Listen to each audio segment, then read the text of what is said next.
A FIFA recua na sua intenção de realizar a Copa do Mundo a cada 2 anos. O ingresso mais barato, entre aspas, da final da Libertadores acima de R$ 1.100. E a pressão em cima de Silvinho, técnico do Corinthians, ela é justa? Temas do nosso papo de hoje. Então vamos nessa. A FIFA já há algum tempo vem construindo uma situação para que a Copa do Mundo, que sempre aconteceu a cada 4 anos, né, o único período em que ela não foi disputada foi o período da Segunda Guerra Mundial. Ela foi disputada em 1938 pela terceira vez e voltou em 50. Então, nos anos 40, não houve Copa do Mundo. Fora isso, sempre a cada 4 anos temos o Mundial de Futebol. E nem a pandemia do novo coronavírus impediu, porque aconteceu a última Copa em 2018, a pandemia veio no início de 2020, né? Então, agora em 2021, as coisas voltando aos poucos a algo próximo da normalidade.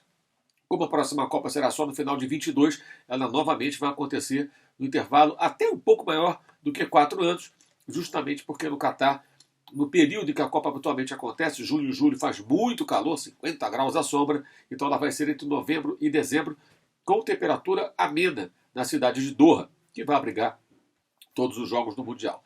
Será uma Copa diferente, mas diferente mesmo seria esse novo roteiro com Copas a cada 2 anos, como a FIFA pretendia fazer. Ou ainda pretende. Recuou ante a pressão de UEFA, Conmebol, etc.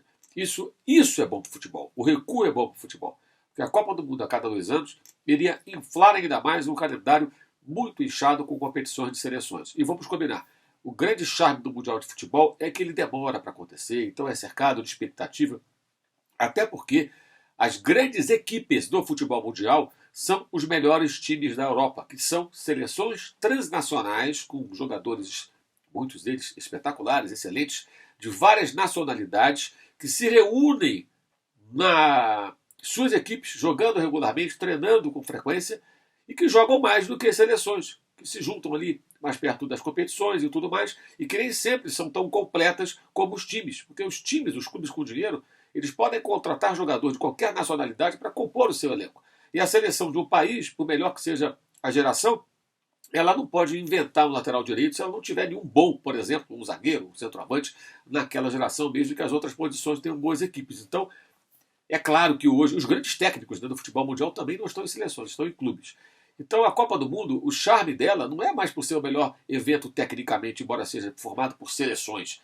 Ela é o evento que tem o charme, a tradição, e que é legal porque ela demora a acontecer. Ainda bem que estão recuando.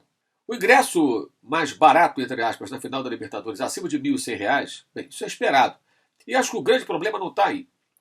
É claro que é muito caro, a maioria da torcida não poderá acompanhar, mas isso já era óbvio. Afinal, única, num país neutro, que obriga os torcedores a viajar, fazer uma viagem internacional, com a passagem, evidentemente, ficando mais cara, porque é uma demanda muito grande por conta de um jogo.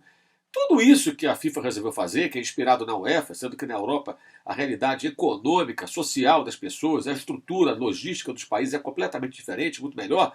Essa coisa de imitar a UEFA, embora até a final tenha sido legal, a final de 2019, né, com 2 torcidas, foi bacana, mas ela já é naturalmente restritiva. Eu não falo da de 2020 porque foi atípica, porque foi no meio da pandemia, né? Não teve torcida. Teve ali aqueles convidados ali, que já foi um absurdo naquela altura da pandemia, mas foi outro cenário. O fato é que a Copa do Mundo, a final da Copa Libertadores, acontecendo em jogo único, em país neutro, ela já é elitizada naturalmente. O problema não está no ingresso desse jogo. O problema está nos ingressos do dia a dia, em jogos comuns, aqui no Brasil, em muitos estádios que são proibitivos para a maioria dos torcedores. Mesmo com estádios que não estão lotados. Os dirigentes preferem uma cadeira vazia a um torcedor pobre. É aí que está o problema. A final da Libertadores, só pelo fato de acontecer num país neutro, né? O caso vai ser no Uruguai, e seria mesmo que o final fosse entre um brasileiro, um argentino, um colombiano e um paraguaio, por exemplo. Só aí você já tem a elitização. O preço do ingresso é apenas um complemento disso. O técnico Silvinho está muito pressionado. E essa pressão, ela é pertinente. Porque o futebol que o Corinthians apresenta está aquém das expectativas criadas, especialmente depois das 4 contratações. Roger Guedes, William, Renato Augusto, Juliano, jogadores caros que o Corinthians contratou, mesmo passando por sérias dificuldades financeiras. O jogo contra o São Paulo chocou o torcedor corintiano, pela postura do time, pela forma como o São Paulo encurralou o Corinthians no início do jogo, fez 2 gols. Né? Um foi anulado, até polêmico mesmo com o VAR, e o outro valeu e definiu o jogo, o gol do Caleri. Detalhe, o São Paulo estava desfalcado de 4 jogadores, 4 titulares. O Corinthians de 2. Então nem o fato de 2 jogadores do Corinthians, Fagner e William, não estarem em campo, não justificou. Porque não tinha Miranda, não tinha o Igor, não tinha o Rigoni, não tinha o Luan. O São Paulo estava mais mutilado, mais desfalcado do que o Corinthians. E a atuação corintiana foi muito ruim. Como 2 rodadas antes, contra o Sport foi muito ruim na derrota também. E a vitória sobre o Fluminense foi um jogo em que o Corinthians não foi bem. Venceu, mas não jogou bem. Então, são seguidos jogos fracos, o time não está apresentando evolução e é natural que o técnico seja questionado. Ainda tem tempo de o Silvinho virar esse jogo, mas é para já. Tem que começar a fazer esse time jogar. Jogar mais futebol, ser mais impositivo, até pela qualidade técnica que foi colocada no elenco depois dessas recentes contratações. Qual?